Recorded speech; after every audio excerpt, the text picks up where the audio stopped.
This is a walkthrough video of the current features of Hero. As the game is still in prototype, there are many things still not working correctly, but hopefully this video will demonstrate the core concepts. Let's start with Create a Player. As you can see, there are many categories to customizing your character. Let's change our appearance first. You can currently choose between 3 body types: normal, muscular, and big. We ultimately want this to go towards morph targets where you can change more of their features, and have females as well. Going quickly through the menus, you can see just how many pieces you can mix, match, and tint.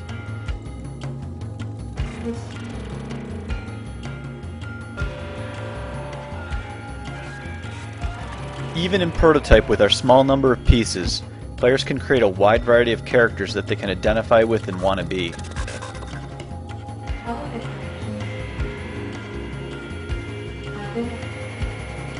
Next, we're going to pick our character's abilities. These all get mapped to like buttons on the controller where they can shoot fire, or lightning balls, or beams, or launch tornadoes.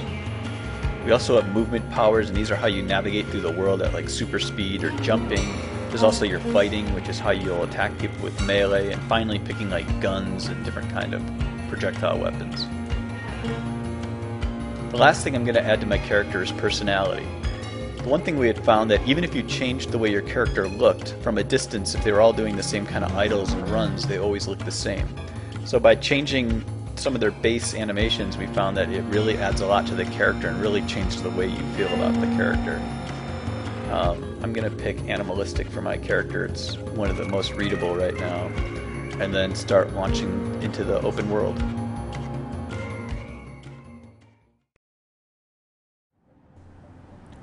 To give a little backstory on the mission you're going to take, a major US city has been hit by a massive flood of unknown cause. Thousands of people died. A private military group's brought in to help clean up the efforts, set up quarantines and barricades to maintain the peace.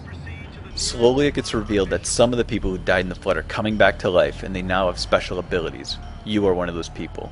Let's keep this short. Marava set up a communications net that's tapping signals within the city and pinpointing their locations. One of our members will meet you by the hospital. His name's Tom. He's wearing a short brown jacket and a black ski hat. He'll give you more details. But know this. What he'll ask you to do will help save many lives. Maybe even your own. I have to go. I'll contact you later. Good luck. Out. Basically, she told you to find the contact that'll help her resistance group.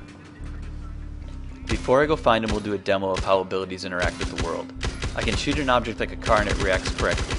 It gets dinged up, goes on fire, and then it explodes. Now, since I have fire powers, I can burn things in my environment. Everything will either leave a decal or be destroyed. With my searing vision, it's powerful enough that I can even draw patterns into the ground. One problem in any game is you can run out of objects to mess with. To get around this, our ability system even lets us use any object as an ability. This test prop is flammable. We could have used anything for this ability. We could use propane tanks or ice shards or anything. Now, when you combine this with other abilities like searing vision, you can change the environment and make stuff like this fire trap. At this point, you can start the mission, or you can do other stuff with your abilities. You can explore the world with super speed. You can mess with the crowd if you're a more devious type. If you're a more brute character, you can wreak havoc with your super strength. If you have advanced movement powers, you can use it to explore the rooftops. In the actual game, we plan to have hidden people in the roofs and alleyways that you can use to build up your character. Continuing on with the mission, I need to go find my contact at the hospital. You can see some of the people are protesting the Marava presence in the city. We want to keep Marava a morally gray group that isn't quite good or evil, and have the player always not sure who he can trust. We plan to have several factions in the city, and everyone has their own perspective on the situation. Now, if I had a stealth character, I could sneak in and get into other areas I normally can't get to. In this case, the only way through the gates is with invisibility. Moving along, I find my way to the hospital. We plan to have multiple approaches to objectives based on your character's abilities. Here you can see body bags from the flood devastation that happened earlier.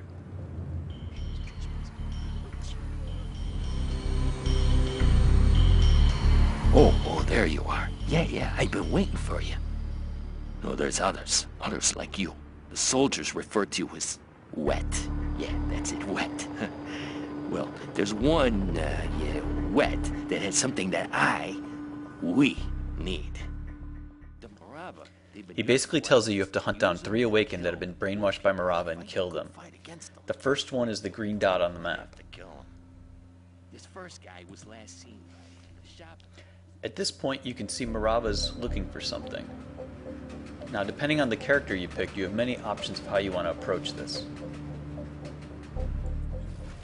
A lightning guy might want to try to electrocute guys from a distance and then take them out up close. A melee character is going to go up to each one separately and try to divide and conquer. A stealth guy is going to try to sneak up from them and get them to put down their ranged attacks. This character has a pulse rifle with ricochet bullets that can cause a laser trap in the alleyway, while characters with weapons like beams can be more tactful and take down enemies from afar. To clear a space quickly, you can use a summon like a tornado, which will destroy everything in its path. You have to be careful about using powerful abilities though, as they drain your willpower to leave you vulnerable, so you really need to choose when you can use it.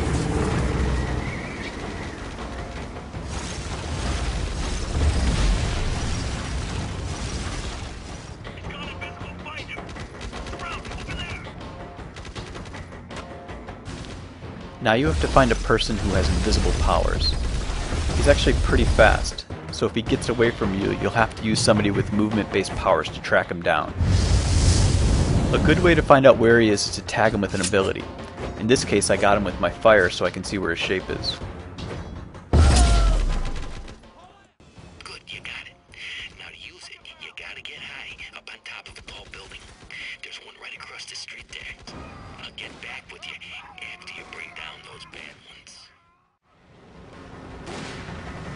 Military vehicles like helicopters are a challenge, and every character will have their own way of defeating them.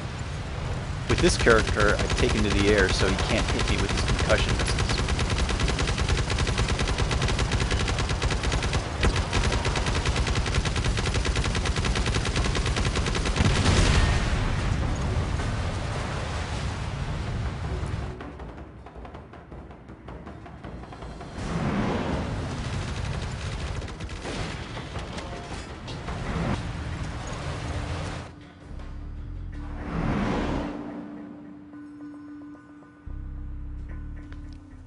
Now we are starting to fight more elite Morava.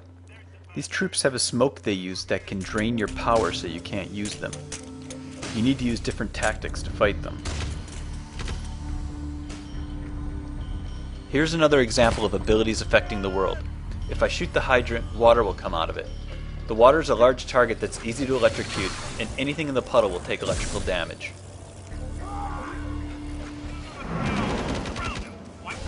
Now before these guys can catch me in their smoke, I'm going to try to get above them so I can take them out.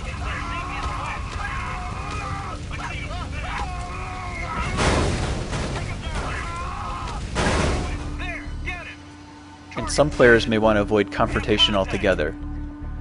Again, in this case, your invisibility gets you right through the situation without having to fight any of them. And if you can pull it off before the smoke gets you, this is a great place to use something like a tornado. The tornado will actually pick up the grenades and move them along as well.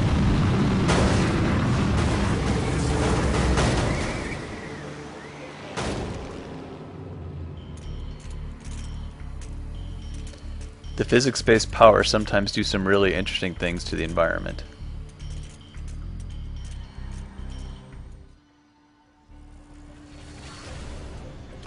Next you have to go find the second Awakened. He has lightning power so he can attack you from a distance.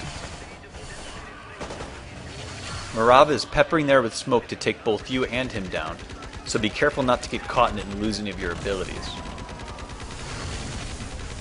I'm relying on my gun since ammo is not affected by smoke.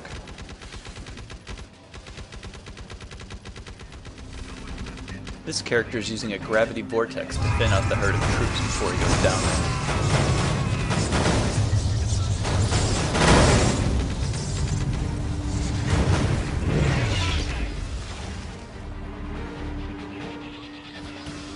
This Resurrected has more than one power. He can also use a shield to deflect your ranged attack, so you're going to have to beat him with melee.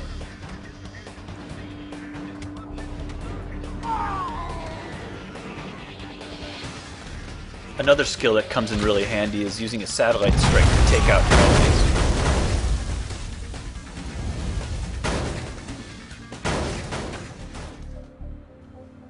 Moving on to the last Resurrected, you come up to a barricade. Mirava has an even another tier of elites here that make this area very difficult. A stealth character is going to be able to thrive in the confusion of the battle and be able to take them all out one by one.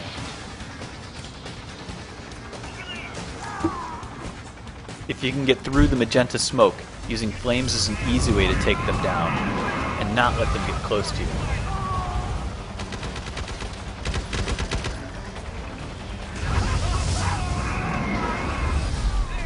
And if you have a summon skill, this is a great place to use it.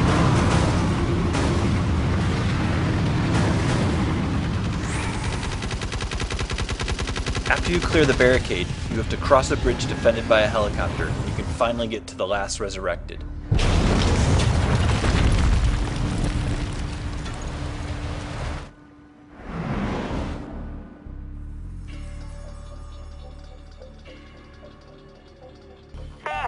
I still have a signal from you. You must have made it. Now, I want to warn you about this fella you're gonna meet. He ain't so much wet as he's on fire. I've seen him before. He's killed hundreds of folks. The worst part is, I don't even think he knows it. In fact, I'd be surprised if you survive. It's all for the cause, though. We all need to sacrifice.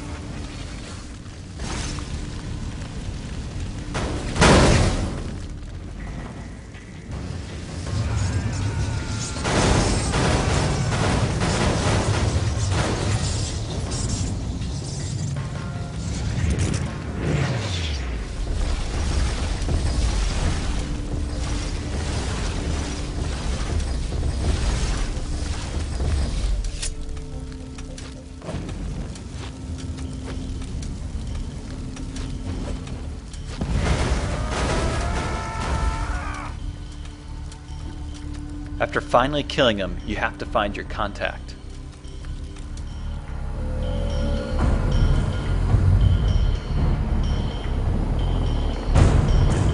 There's a storm coming. I need the strongest to follow me to meet it! Living or dead, it don't matter! Rise, my children, rise!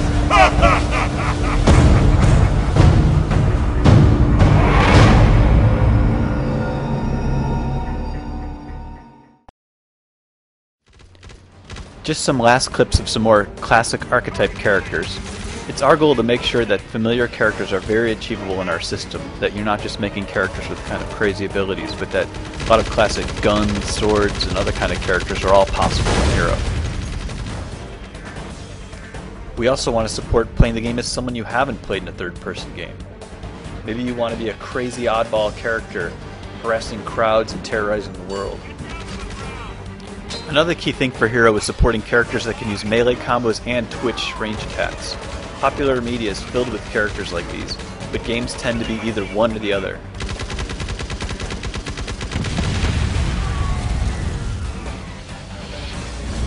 While Hero is about being a video game character, comic book superheroes are also supported as an extension of that, and multiplayer brawls can be anything goes.